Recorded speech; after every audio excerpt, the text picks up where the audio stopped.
Everyday blessing, berkat setiap hari. Everlasting Father, Bapa yang kekal. Dalam Yesaya 9 ayat 5 disampaikan, sebab seorang anak telah lahir untuk kita, seorang putra telah diberikan untuk kita. Lambang pemerintahan ada di atas bahunya, dan namanya disebutkan orang, Penasehat ajaib, Allah yang perkasa, Bapa yang kekal, Raja damai.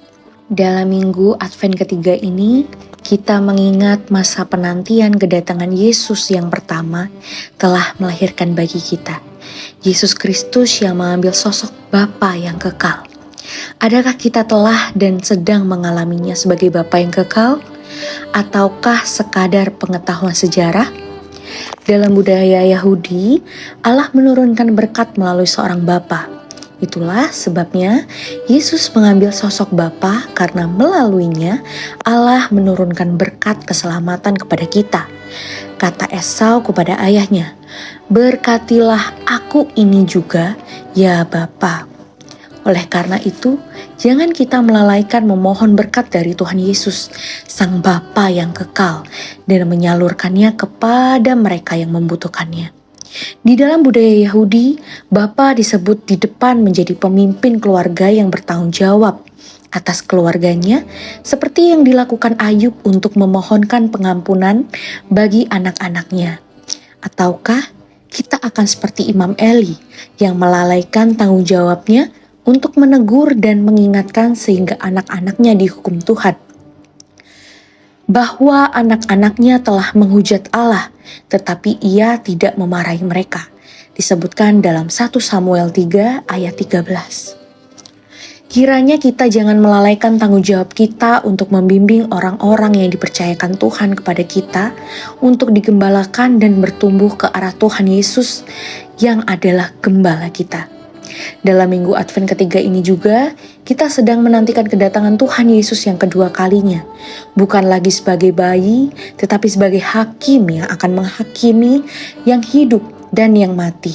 Seperti yang sering kita ucapkan dalam pengakuan iman rasuli. Adakah kita sedang mempersiapkan diri untuk kedatangannya sebagai hakim? Ataukah kita tidak mempercayainya dengan hidup semaunya dan seadanya? Kata mereka, di manakah janji kedatangannya itu? Tuhan tidak lalai menepati janjinya. Kalau demikian, apakah kita akan hidup seolah-olah kita hanya hidup seadanya di dunia, yang sementara ini saja tanpa memikirkan kekekalan? Apa yang telah kita siapkan untuk menyambut kedatangannya yang kedua kalinya, yang akan datang tanpa diketahui seperti pencuri? Sudahkah kita berdamai dengan Allah di dalam Kristus, Sang Bapa yang kekal itu?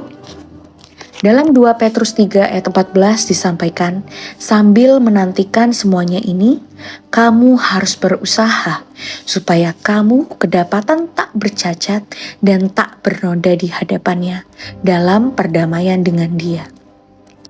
Misi yang Tuhan mau kita lakukan dalam hidup kita adalah haruslah kita berusaha hidup kudus di hadapan Tuhan.